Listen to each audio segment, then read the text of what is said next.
पवन सिंह अब नहीं लड़ेंगे सांसद का चुनाव। पवन सिंह का हुआ बहुत ज्यादा तबीयत खराब। अभी पवन सिंह को चढ़ रहा है पानी। हाँ दोस्तों, पवन सिंह को कल प्रचार के दौरान ही ये समस्या आई थी। जब वो काराकाट में अपना रोड शो कर रहे थे तभी उनका हालात बहुत खराब हो गया था। उनको उसी वक्त हॉस्पिटल ले जाया गया।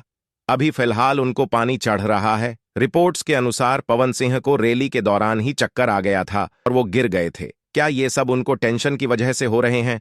है कहीं ऐसा तो नहीं उनको हार का चिंता सता रही हो?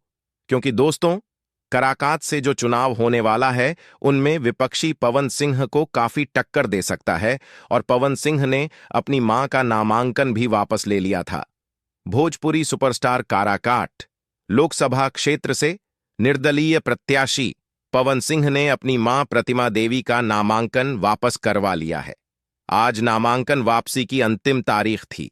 माना जा रहा है पवन सिंह का नामांकन पत्र स्वीकृत हो गया, इसलिए उन्होंने अपनी मां का नामांकन वापस ले लिया। कुछ लोगों का कहना है कि पवन सिंह ने एक अलग ही दांव खेला है।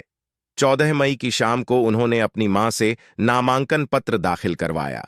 इसके बाद नामांकन वापस भी ले लिया। पिछले 9 मई को पवन सिंह ने अपना नामांकन किया था। पवन सिंह के टीम की ओर से बताया गया कि नामांकन एक संवैधानिक प्रक्रिया है और कोई भी प्रत्याशी अपना नामांकन पत्र दाखिल करने के अलावा अपने किसी करीबी रिश्तेदार के नाम पर भी नामांकन करता है। नामांकन में त्रुटि होने या अन्य कोई कारण यदि उसका नामांकन रद्द हो जाए तो वह अपने करीबी से चुनाव लड़ सकता है। यह कोई अचंभित बात नहीं है, यह सिर्फ संवैधानिक प्रक्रिया है। दोस्तों, आपको बता दें कि काराकाट सीट पर मतदान लोकसभा चुनाव के 7वें चरण में 1 जून को होगा। अभी चौथे और 5वें चरण की लोकसभा सीटों पर ज्यादातर दलों का ध्यान है। यहां एनडीए ने उपेंद्र कुशवाहा को मैदान में उतारा है। वहीं भाजपा से टिकट नहीं मिलने पर पवन सिंह निर्दलीय ही मैदान में उतर चुके हैं।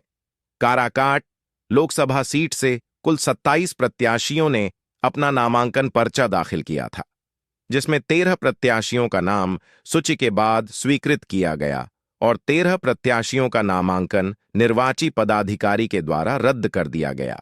इसके बाद एक निर्दलीय प्रत्याशी पवन सिंह की मां प्रतिमा देवी ने नाम वापसी के दिन अपना नॉमिनेशन वापस ले लिया है। दोस्तों, आपको क्या लगता है? पवन सिंह का तो अभी बहुत ही ज्यादा खराब है। वो क्या अब चुनाव लड़ेंगे और जीत पाएंगे? कमेंट बॉक्स में अपनी राय जरूर दें।